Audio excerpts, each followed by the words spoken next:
You want to build your butt. It's not happening. We're going to talk about why your butt is flat and what you can do about it right now.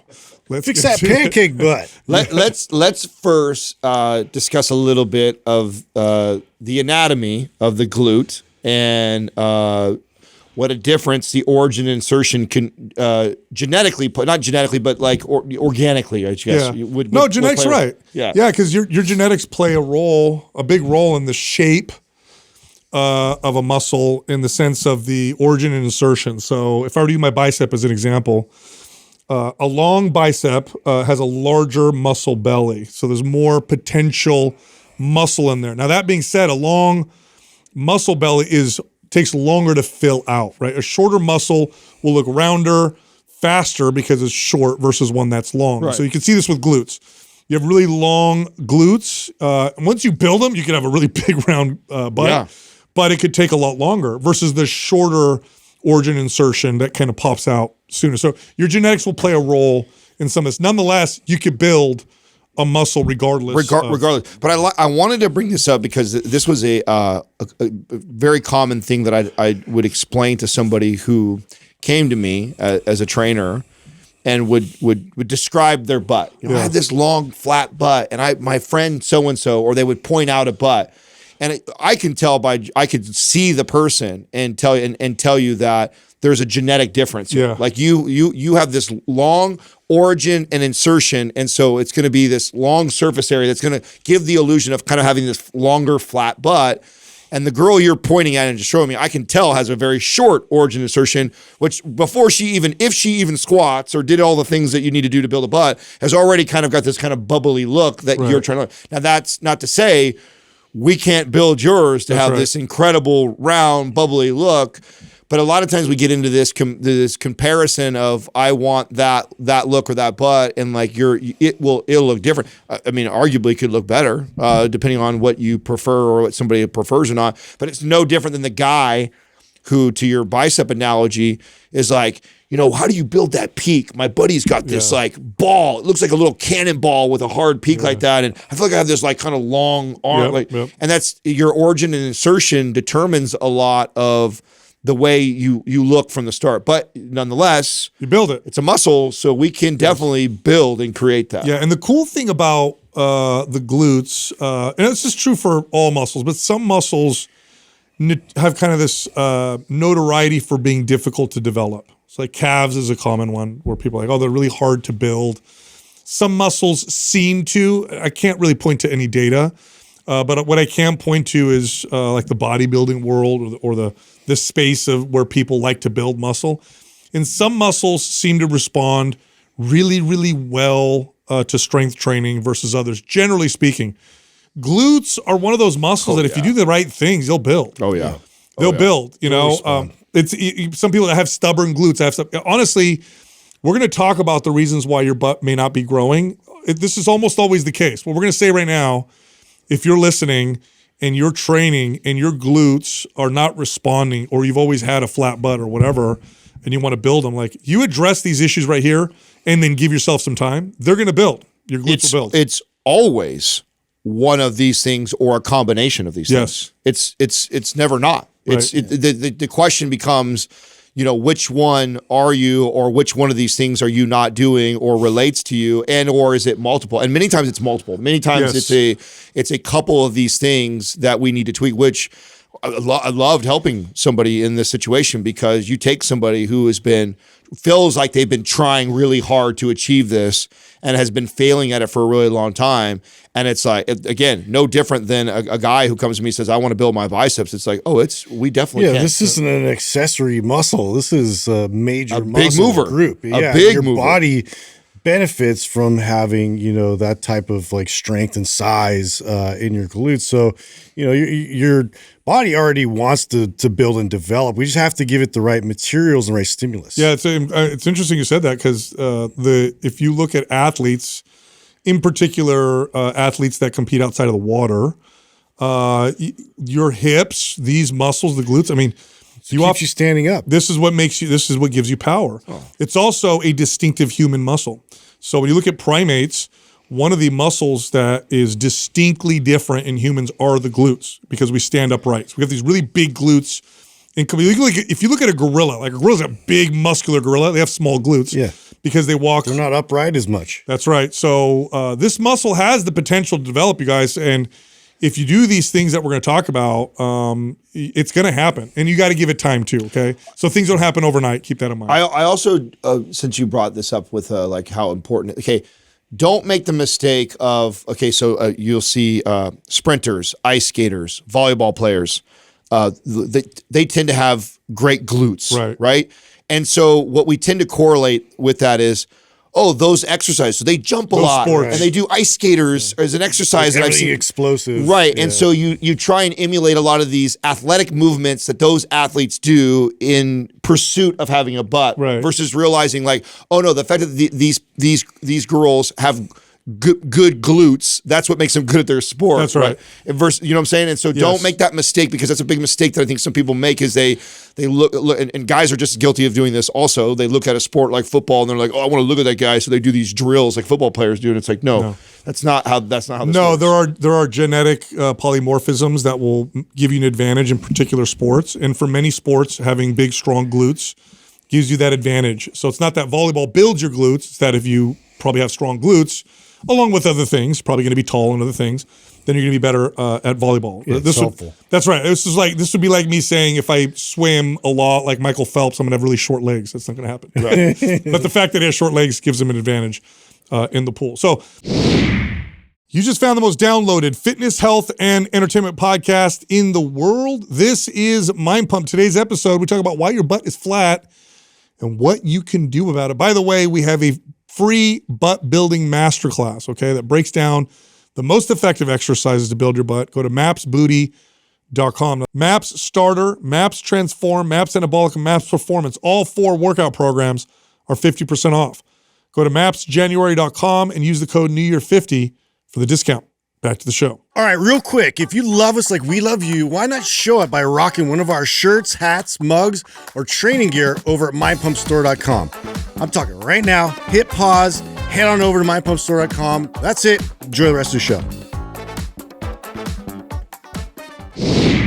Let's start with the first one. And now, most people who really want to build their butt are women, okay? So men typically don't hire trainers and say, number one for me is to build my butt.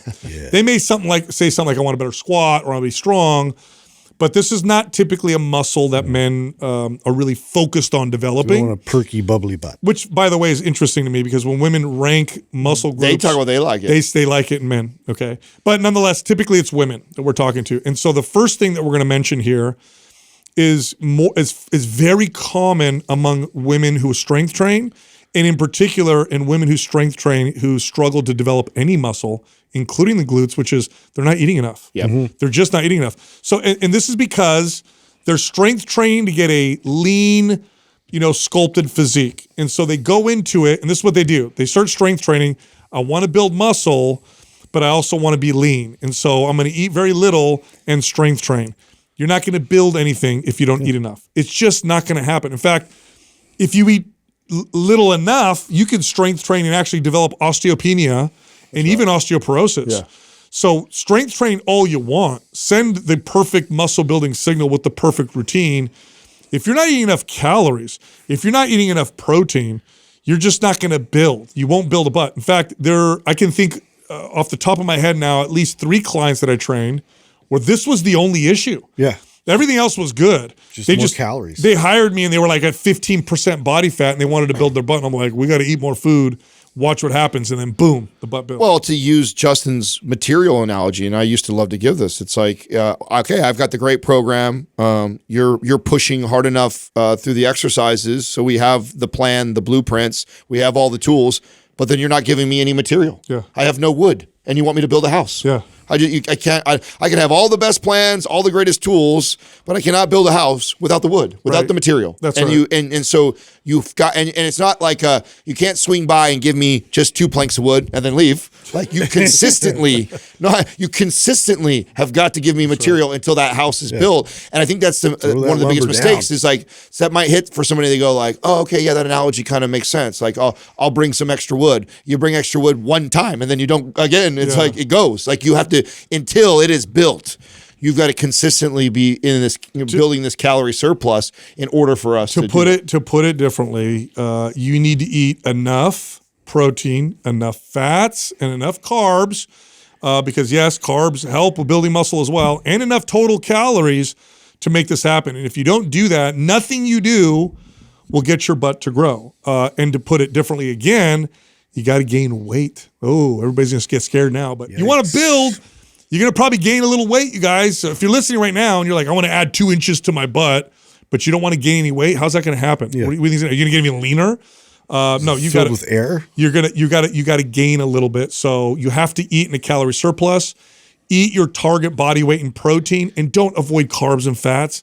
You got to eat those as well, because you could also hit your protein targets, but have so low calories that it's still not going to happen. You're still not going to build. Well, and it feeds right into your second point, which you're fueling your body in order to get strong. That's right. Because getting strong in a calorie deficit is really difficult to do. Even if especially if you've been training for a while and you've gotten past those newbie beginner gains and your body's become adapted to whatever you're doing, and you're kind of plateaued, like body needs a calorie surplus for you to continue to get stronger, and that should be the main focus. Yes. So here's what we mean by this. If you're trying to build anything, right, that's your goal. My goal is to build my butt. Well, here's the real goal. I want to get stronger, because getting stronger will lead to building your butt. So many women will strength train with the attempt to shape a muscle, sculpt a muscle, build a muscle like the glutes, but they don't pay attention how strong they're getting or not getting. So to them, an exercise is just an exercise. So I'm going to go in, I'm going to do my 5 sets of this, my 3 sets of that. It's the same weight I used last week and the same weight I used the month before. Nothing's going to happen. You're going to have to get stronger, especially if you're in the first 4 years or so of your training. Get stronger and the muscle will follow. So your real goal is this. When you go to this is your goal here with strength training. You want to build your butt, get strong at the exercises that build the butt. You add 30 pounds to a squat or a hip thrust or whatever, your butt's going to look different. Yeah. So get strong. Yep. The next issue, now this one is frustrating. This next one's super frustrating, because you may be eating enough, you may be doing some of the best exercises, and instead what's happening is your hamstrings, your quads are growing, everything else seems to be And you might developing. even be getting stronger, right? So And you're getting stronger, but why is my butt not look any different? And so we call this sleepy butt syndrome. Now that's not a technical Well, you term. just you don't feel that stimulus in the glutes. You're really feeling a lot your quads typically. Yes. It's taking over. By the way, this is really common. Very common. This is really common in women who did a lot of running yes. for years, and then they go to do strength Yeah, training. it's hardwired. They become quad and calf dominant from running. Then they go squat, and squats are one of the best exercises for building your butt. Yeah. It's at the top. But you can quad squat. You could squat in a way to where a lot of the load is on the quads and the glute is just playing a supportive role and not a prime mover. Well, you simplify or break down what's happening on a neurological level when we run repetitively for years. What are you training the brain in relation to the quads and the calves? And then when you decide, because this is such a common story. A very common story you're telling right now, where somebody has used running as their primary source of exercise for maybe years or even decades sometimes. Yep. And then, okay, they caught all right, it's time to lift weights. I get it. I understand it. That makes sense why I want to build muscle. Okay, I'm now doing it. And then they start to do the right movements, do all the things, but then they're like, my quads just keep going. Explain what's happening on a neurological level, why that is so difficult for that X-runner, X-group X class person to get their butt to grow, and their quads seem to grow. Yeah, if you do a lot of distance running, then what's happening is you're getting a lot of quad and calf activation. It's not strength training, but they're activating quite a bit. And the glutes are kind of playing the supportive, stabilizing role. And so you just get really good at using certain muscles. Then you go to do a barbell squat, and those muscles essentially do most of the work. So you may add 30 pounds to your barbell squat, but really it's like 25 pounds of it went to your quads and maybe 5 pounds went to your glutes. So your glutes may respond a little bit, but not much. In fact, you start to create more of an imbalance. You start to look in the mirror and you're like, well, my quads really don't match my glutes now. Yeah. And so what's going on here? It's just a lot of volume over time of like conditioning the muscles to contract to take the work on. So you're just repetitively presenting the stimulus like to your quads and to your calves and to this operating system. Anytime there's stress, any kind of load, like the work is going to go here. And so to now have to kind of peel back, we have to like show it a completely different operating system now, so that way our glutes get stimulated. Yeah. So here's what I've used this example before, but let's say you've always typed with 2 fingers, and you can get up to like 60, 70 words a minute with 2 fingers. Yeah. And then I come to you and I go, hey, there's this faster way to type. You can use all of your fingers. Now, you're going to be slower at first with all your fingers, but what if I come up to you, I show you. It takes a lot of practice. I show you the first day, this is the right way to type. You're like, cool. And then I go, ready? We're going to type as fast as you can.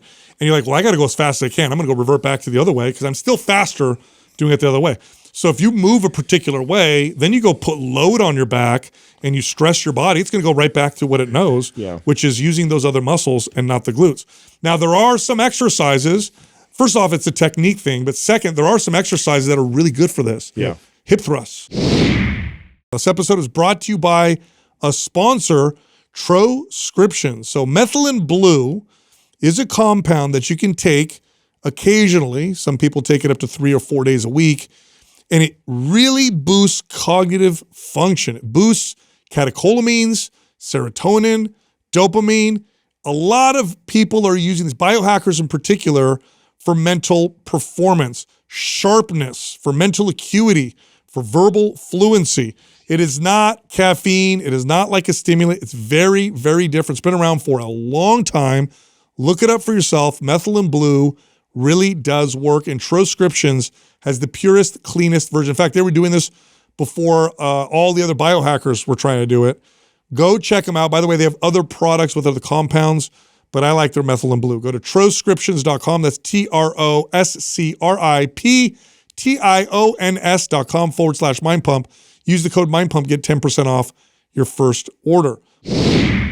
Well, this is why I actually think eliminates it. Why Bret Contreras became famous. Yes. And where, I mean, his research that he did on this with glute activation and the value of it at just the right time, that I feel like women's strength training was really starting to take off, really highlighted how valuable of a movement like that is for, especially for somebody who has ran most of their life and has been trying squats, and squats just aren't building the butt. That's right. And that's why this is why the hip thrust looks so popular, or why many people will argue and debate it as superior than squats are, even though we know that in the context of like twin studies, or we have people that actually can't good activation across the board. Yeah, then your squats are great. Yeah, squats are incredible. But what happens is it's very common that you have quad dominant people, and a hip thrust movement does such a good job. But you don't want to stop there, right? So like I use the hip thrust to always teach a client because of how valuable it is. But I always wanted to explain, like,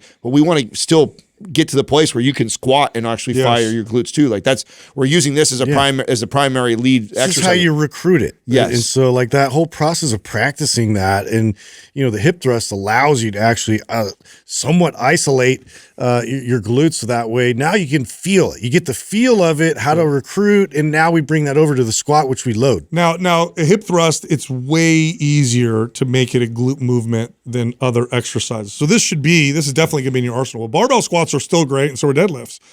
And there's also a technique to all three. You could also mess up the technique on a hip thrust. It's harder, but you can still mess it up. So the technique and how you do the exercises matters a lot. We actually, I know Adam, with one of our top trainers, did a free butt building masterclass where you went through exercises. Yeah. So just, before we get to the rest, it's mapsbooty.com.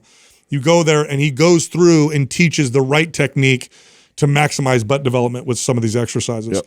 Next up, your intensity and your volume is too high. This is actually quite common, where you're just doing too much and you're training too hard, okay? Strength training is a balance of sending the signal and balancing that with your body's ability to recover and adapt. Yes. You can't be out of balance there.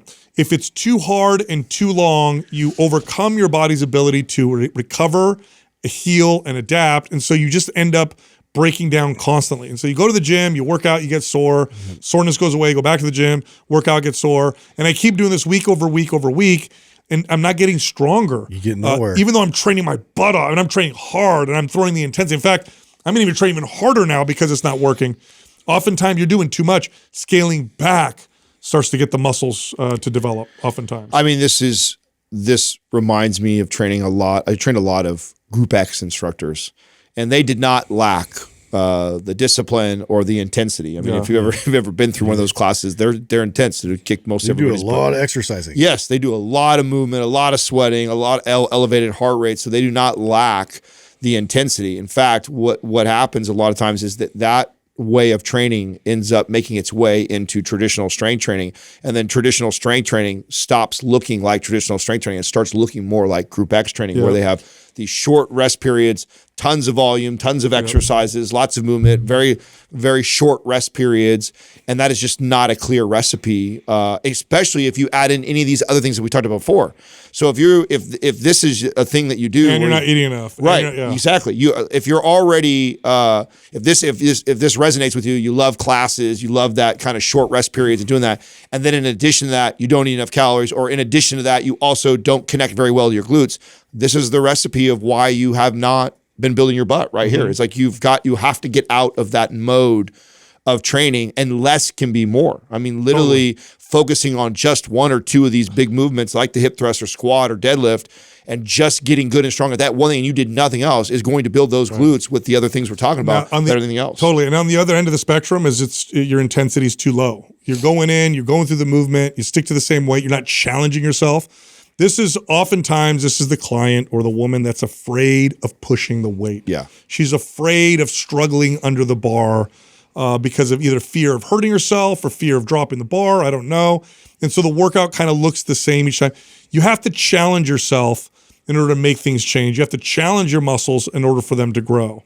I also think that this is to Justin's point earlier about what a big mover the glutes are.